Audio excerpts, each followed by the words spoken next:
Sabi nila, aswang ang asawa ko. Pinaniniwalaan ng marami. Pero ang totoo, ang tunay na aswang sa aming bahay ay hindi si Clara, kundi ang mga taong araw-araw na humahamak ng buong pagkatao niya. Sa biyaya ng Diyos, maluhod naming inihahandog sa inyo at sa ating puong may kapal ang dulang aakay sa inyo sa matuwid na landas. Mga kwento ng pagsisikap, nadapa, subalit ibinango ng pananampalataya. Pagtitiwalang higit pa ang kayang gawin ng Diyos kaysa sa ating hinihiling. Mga katagang puno ng pag-asa. Sana, Lord. Mga katagang naghahanap ng kasagutan, tunay na pagsisisi at ganap na pagtitiwala sa Kanya.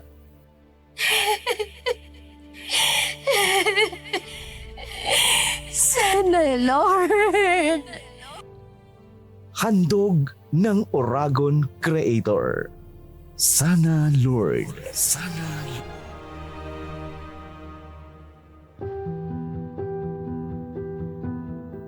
Mapagpalang araw po sa inyo at sa libo-libo ninyong tagapakinig. Masaya po ako habang nakikinig sa inyong magagandang kwento. Kaya po nainganyo akong sumulat at ibahagi rin ang aking kwento. Bilang isang mananampalataya, humarap ako sa isang matinding hamon ng pagpili sa pagitan ng asawa ko at ng aking mga magulang. Kung paano po nangyari, hayaan niyo pong isalaysay ko sa inyo ang lahat.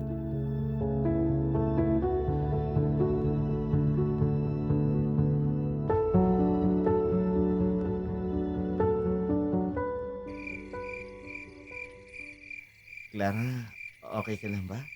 Okay lang ako, Eddie. Bakit mo naman natanong yan? Siyempre, ito yung unang araw ng mapapalayo ka sa inyo. Mamimiss mo rin yung lugar sa inyo. Ano ka ba? Wala na rin naman akong babalikan sa amin. Kahit na gustuhin ko, wala na akong mga magulang. Patay na ang nanay ko. At hindi ko alam kung sinong tatay ko. Wala namang nabanggit si inay.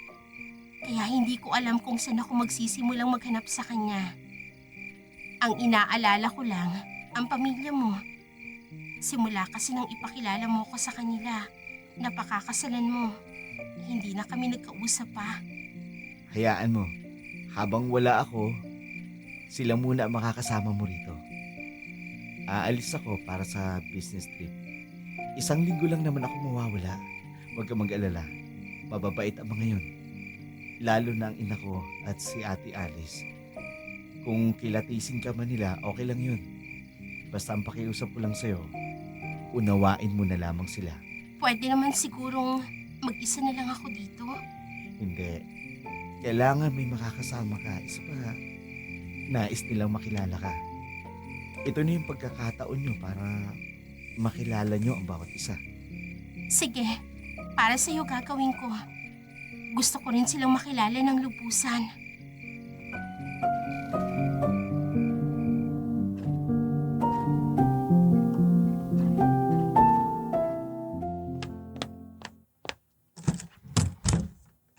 Kayo po pala. Oh, bakit ang tagal mong buksan ang pinto? May ginagawa lang po ako sa kusina. Hindi ko narinig ang pagkatok ninyo. Hindi mo man lang ba kami tutulungang mag-ayos ng mga gamit namin? Pasensya na. Akin na yung mga gamit ninyo. Aba, bilisan mo. At ipagtimpla mo na rin kami ng maiinom ng juice. Maupo na muna kayo. Hindi na kayo nakapang-abot ni Eddie. Kaalis niya lang kani-kanina lang. Alam namin, kaya hindi mo na kailangang sabihin. Gusto ko ang kwarto na yun sa itaas. Sino bang nagkukwarto doon? Yung susunod na kwarto naman sa akin, malapit sa bintana. Baka po pwedeng magkasama na lang kayo sa isang kwarto. Pakialaman mo kami sa kung saan namin gustong magkwarto. Hoy, ito ang tandaan mo ha. Ako ang gumasa sa pag-aaral niya. Kung ano man ang inabot niya ngayon, yun ay dahil sa aking pagsisikap. Kaya naman hindi naman siguro masama na bigyan ako ng pabor sa bahay na to, hindi ba? Lalo pat hindi namin alam Kung saan ka lang pinulot ng kapatid ko. Ang anak ko na mismo ang nagsabi na feel at home kami dito. Kaya ituturing naming sariling bahay ang bahay na to. Kaya naman, gagawin namin ang nais naming gawin. At wag na wag mo kaming pipigilan ha. Kundi, pagsisilbihan mo lang kami.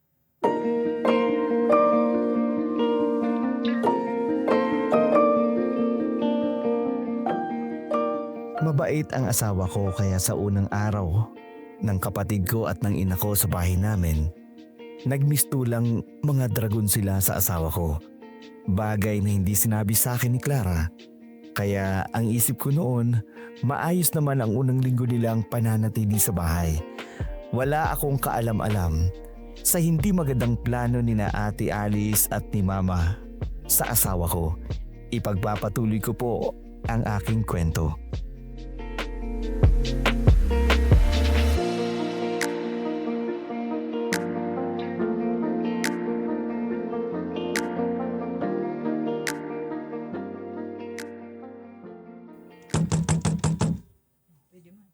Sige. Bakit bang tagal mong buksan ang pinto?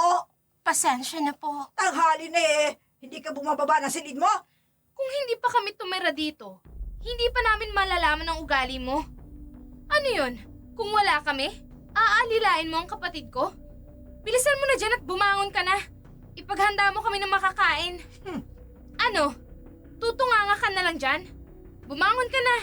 At marami akong ipapagawa sa iyo ngayong araw. Kailangan niyo ba akong utus-utusan? Aba, ay umaangal ka? Mula kasi kahapon, hindi ko na kayo nakitaan ng mabuting pakikitungo. Yan ba talagang ipinunta niyo rito? Nagrereklamo ka? Hindi po. Hindi ko lang kasi maintindihan kung bakit parang gusto niyo akong alilain. Wala pa tayong ginagawa pero lumalabas na ang tunay niyang kulay.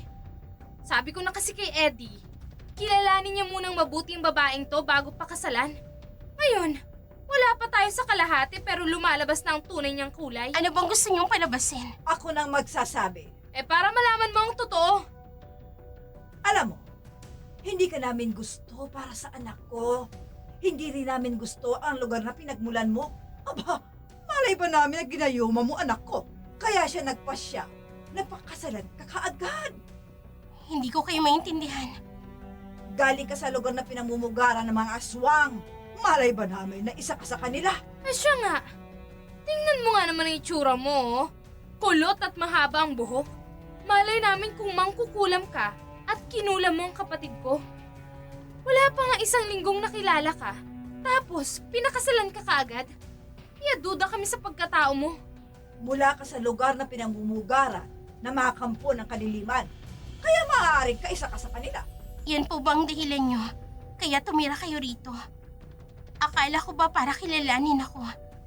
Hindi para pagdudahan ng pagkatao ko. Akala ko mabuting tao kayo. Ang ganda-ganda ng kwento ni Eddie sa akin tungkol sa inyo. Tapos ganito lang ang ipapamukha niyo sa akin? Hindi kita gusto para sa kapatid ko. At gagawin ko ang lahat para ayawan ka niya. Hindi ka nababagay sa pamilya namin. Peperahan mo lang ang kapatid ko. Yun ang hindi ko gusto.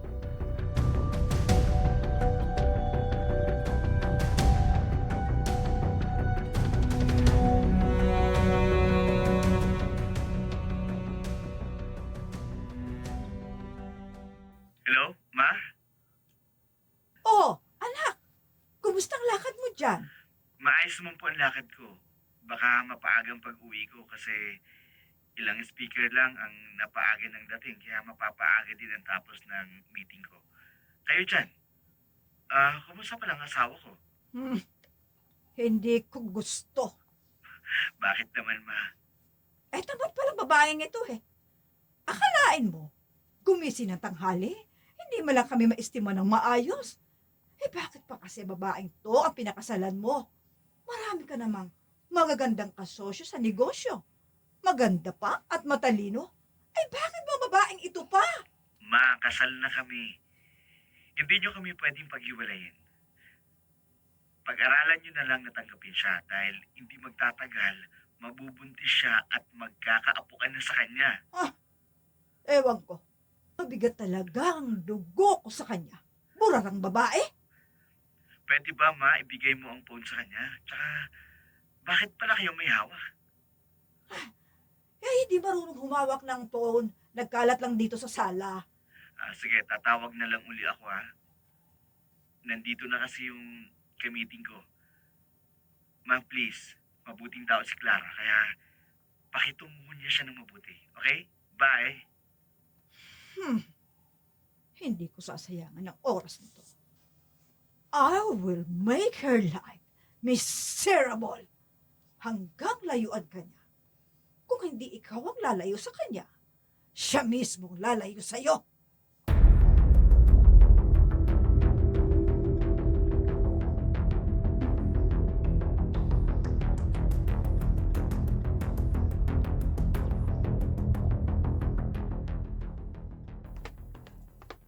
Inabot na ako ng gabi sa kapapamalengke. Ang dami kasing nire-request ni Alice. Kailangan ko lang magtiis. Ilang araw na lang, darating naman na si Eddie. Makikiusap na lang ako sa kanya na kung aalis siya, okay lang na mag-isa ako. Kesa namang may kasama nga ako, pero hindi naman nila ako maituring na asawa ng anak nila. Oh, may makakasalubong akong lalaki. Iiwas ako ng daan. Miss! Saan pupunta? Huwag mo naman akong iwasan. Hindi ko na lang siya kikibuin. Sabi nang wag mo akong iwasan eh. Oo, huwag kang lalapit. Ano kailangan mo sa akin? Oh, maganda ka. Babae ka at lalaki ako. Ano bang pwedeng gawin ng dalawa? Kung ano man ang pinabalak nyo, huwag nyo nang ituloy. Nakikiusap ako. Halika rito! Ano ba? Saglit lang tayo. Total wala namang makakakita sa atin dito. Kaya sige na, pagpigil mo na ako. Iwan mo. Nang matiwasay kang makauwi sa inyo. Kung hindi, itatara ko ang kutsilyo ko sa'yo. Nang mamatay ka na. Ano ba? Iwan mo sabi ako. Tingnan ko lang kung papalag ka. Iwan mo ako. Saklolo! Tulungan niyo Huwag ka na ako. pumalag. Ate Alice! Tumigil ka. Tulungan niyo Tumigil ka. ako. Tumigil ka. Tulong! Sabi ng tumigil ka.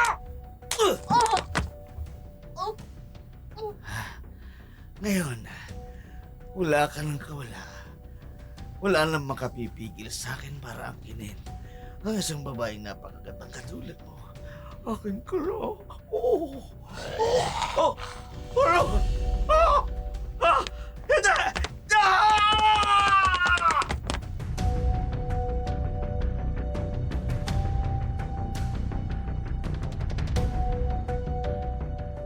Alas 7 na ng gabi, wala pa siya. Sa tingin nyo, makakauwi pa yun, Ma? O baka nasa barangay na yun nagre-reklamo? O kaya naman, tinuluyan na ng binayaran natin? Hoy. Alisa, siguraduhin mo lang na yung kinausap mo, hindi kakanta. Kung hindi lago tayo kay Eddie. Hindi yun, Ma. Ex-con yun. Rape din ang kaso. Kaya hindi yun takot makulong. Baka sa oras na to, pinagsasawaan niya ng katawan ng babaeng yun. Kayo? Kayo ang may pakana ng nangyari sa akin? Clara? Kanina ka pa dyan? Oo! Tinig na dinig ko ang pag-uusap niyong dalawa. Kaya pala hindi niyo man lang ako tinutulungan. Dahil pakana niyong lahat ng ito. Anong gusto niyong patunayan sa akin? Bakit kayo ganyan? Sinasabi niyong galing ako sa lugar na pinamumugaran ng mga demonyo. Pero ang totoo, kayo ang mga demonyo! Hindi tao ang magpaplanong ipaghahasa ang isang tao! Hindi demonyo ang gagawa nun! Mama, lumalabas na ang tunay niyang kulay. Ganyan ang mga aswang kapag nagagalit. Aswang ka nga. Nanlilisik ang mga mata mo. Ang kilos mo. Ang pulbos ng bawang alis. Bilisan mo! No, eto, Ma. Isaboy mo na sa mukha niya! Ang mata ko! Nasasaktan siya. Namimilipid siya sa sakit, Ma. Aswang nga siya, Mama. Aswang nga ang napangasawa ng kapatid ko. Hindi ako papayag na magkaroon ng manugang na katulad niya. Ubusin mo isaboy sa kanya. Ang bawal na mamatay na siya.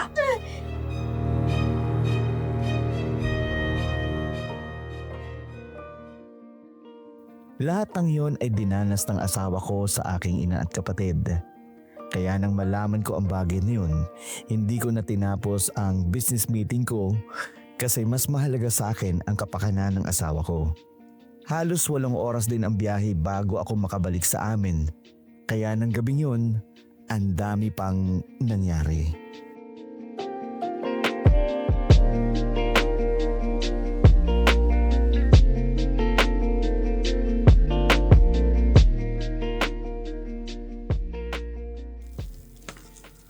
Bakit ganun sila sa akin? Kahit anong gawin kong kabutihan, hindi nila matanggap. Ayoko nang makarinig nito. Ayoko! Nay! Nay!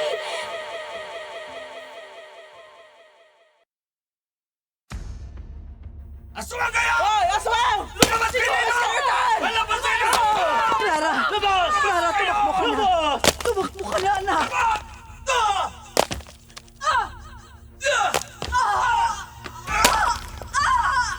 Clara! Nay! Nay! Pinatay nila ang nanay ko. Wala silang pagkakaiba sa mga taong nagparatang sa nanay ko. Naswang, katulad na rin sila ng mga taong yun.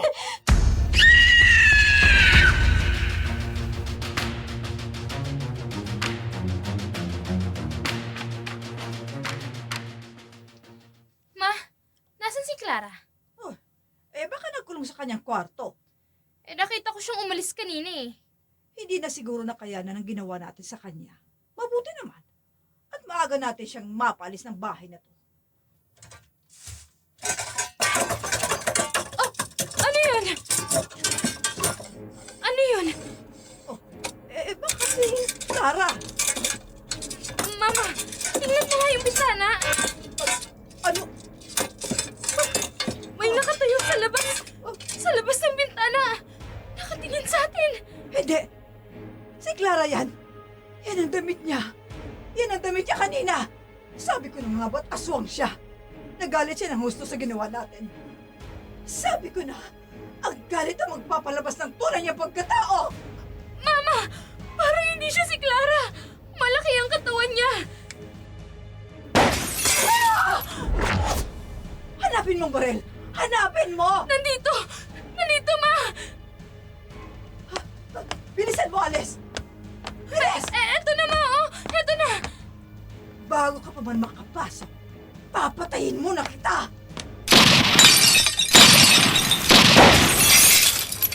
Clara! Nakaalis. Sana, natamaan ang aswang na yon. Sa tingin niyo, Ma, si Clara kaya yun? Tingnan natin sa kwarto niya. Bilisan mo! Wala siya! Siya nga ang aswang! Tinakot tayo ng demonyong yon! Nay? Alice? Narinig ko ang putok ng barel. Anong nangyari dito? Eddie! May aswang dito! Narito! Sinubukan naming barilin! Ano? Baril? Sino ang may baril? Ako! Para protektahan kami! Nasaan si Clara? Hindi namin alam! Nasaan si Clara? Wala kaming... Anong ginawa niyo kay Clara? Anong ginawa niyo sa kanya?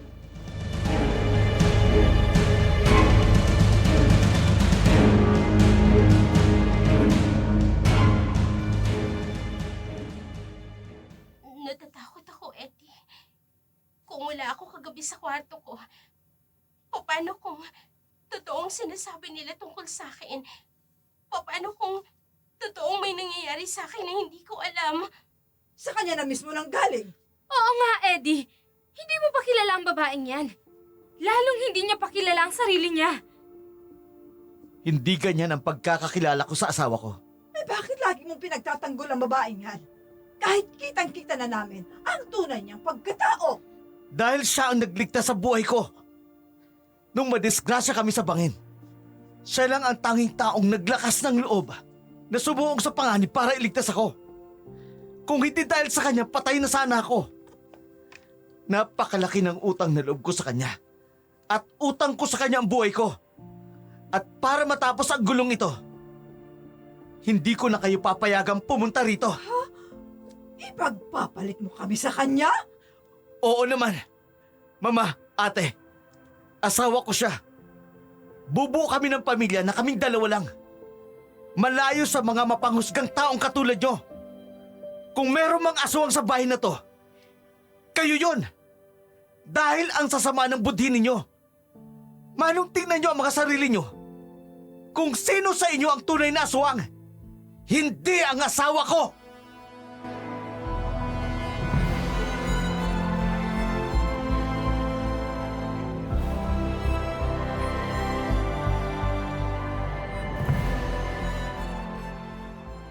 Matagal na ba itong nangyayari? Hindi po namin alam. Bagong kasal pa lamang po kami at hindi namin napansin. Kapag nagbabago ba ang ugali mo, naaalala mo ba pagkatapos? Hindi po. Parang may blackout lang. Tapos okay na ako ulit. Takot na takot ako sa sarili ko, doktor. Batay sa mga sintomas, sa pagbabago ng boses, ng ugali at ng personalidad niya, at hindi maalala ang mga nangyari, Dissociative Identity Disorder o tinatawag na DID. Ibig sabihin, mayroon siyang isang higit na personalidad. Kapag may lumabas na ibang personalidad, hindi na siya ang kumokontrol at pagkatapos, hindi niya maalala ang nangyari. Bakit po kaya siya nagkaroon ng ganyan, Dok? Karamihan, matinding trauma sa pagkabata. Isang bagay na napakasakit na naranasan. Kaya lumilikha ang isip ng ibang personalidad para maprotektahan ang sarili. Meron ka bang matinding karanasan nung bata ka pa? Yung nanay ko po. Nung bata pa ako, nakita ko siyang pinagbabato ng mga tao. Namatay siya sa harap ko. Sinasabi rin nilang aswang ang pamilya namin noon. Kaya pinatay ang nanay ko. Yon ang maaaring dahilan. Ang trauma ng pagkamatay ng nanay mo. Yon ang nagpasimula ng DID mo. At kapag may nagpapaalala sa iyo ng parehong sitwasyon, takot, pag-aalipusta, at pag-aabuso ng pananalita, lumalabas ang iba mong personalidad, panlaban at pangprotekta sa iyo. Ang mga sinasabi ng pamilya ko kay Clara, marahil po yun ang nag-trigger sa kanya. Tama ka dyan, Eddie. Kailangan niya ng therapy. At kung maaari, spiritual counseling para sa holistic na pagaling niya. Ang dalawa, ang agham at ang pananampalataya, magkasamang makatutulong sa kanya.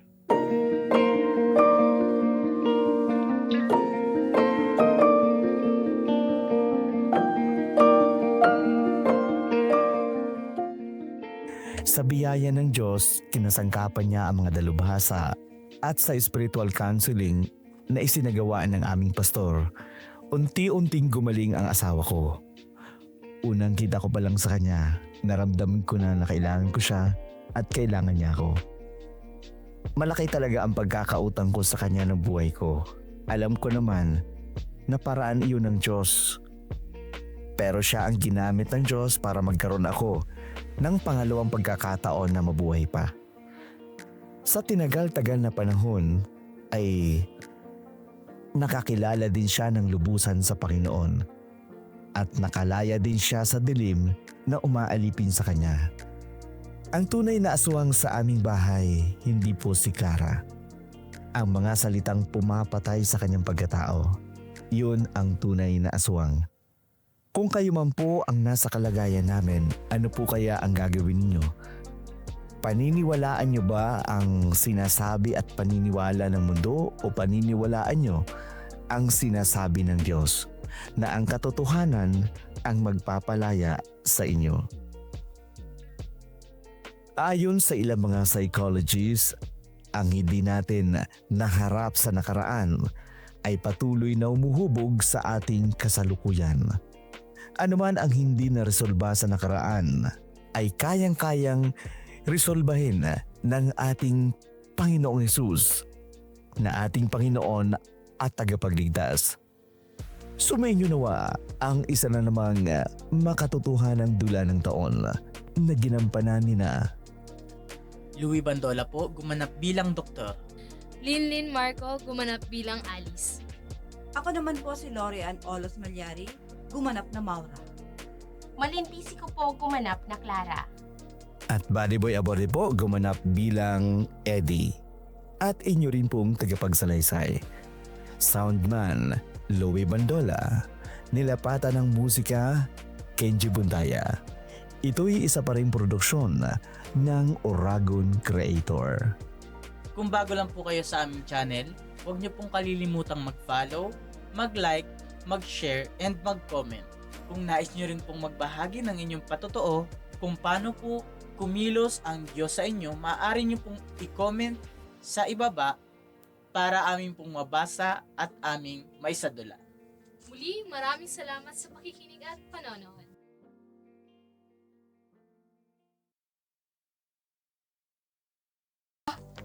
Bilisan mo! At ipagtimpla mo na rin kami ng maiinom ng juice. Maupo na muna kayo. Hindi na kayo nakapang-abot. Hindi kayo nakapang-abot. Maupo ko na. Pakialam mo kung saan kami. Idadamay mo ikan, ha? Edit mo na lang. Baka mo na ako nag-edit. Sige. Pakialam mo kung saan kami, saan namin gustong magbata. Pakialam mo kung saan kami gusto namin Pakialaman mo kami kung saan namin gusto magkwarto. Hello, Ma? Ma?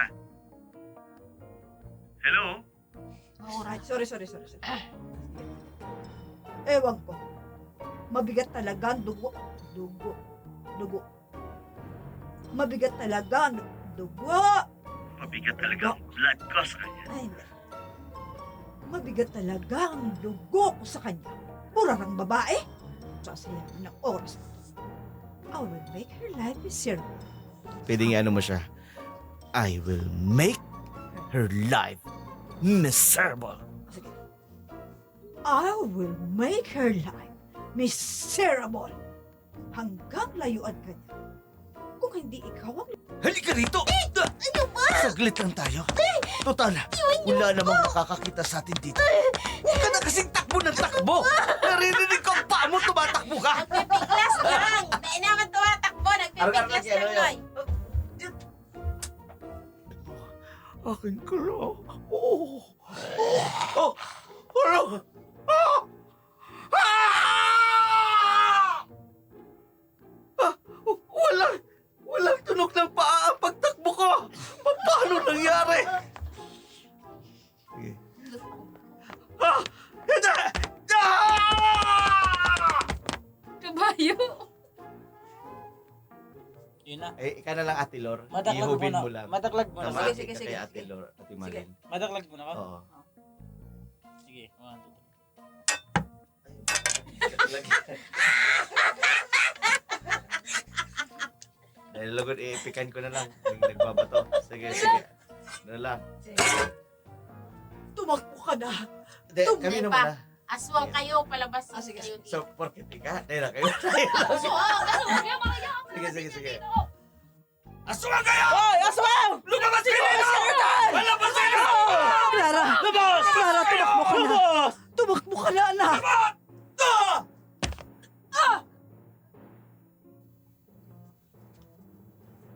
Mama, nasaan na si Clara? Ito ano Ma? Nasaan si Clara? Ma, nasaan si Clara? Eh, baka nagkulong sa kanyang kwarto. Eh, nakita ko siyang umalis kanina eh. Hindi na siguro nakayanan ang ginawa natin sa kanya. Mabuti naman. At maaga natin siyang mapalis ng bahay na ito. Mama, tingnan mo nga yung bintana. Ano? May nakatayo sa labas. Sa labas ng bintana. Nakatingin sa atin. Hindi. Si Alice yan. Si Clara. Ay. Hindi. Sabi ko na, Sige, sige. ang galit ang magpapalabas ng tunay niyang pagkatao. Sige. Mama, parang hindi siya si Clara. Malaki ang katawan niya. Sige. Sige. Sabi ko na, ang galit ang magpapalabas ng tunay niyang pagkatao. Mama! Parang hindi siya si Alice! Ay, hindi, si Clara. Mama! Parang hindi siya si Clara! Malaki ang katawan niya! Ay, sabay pala. Ano lang, nagtigbasag niya lang si Salamin. Tapos Ah. gano'n. Sige, sige. Rodrigo. Tuloy ka.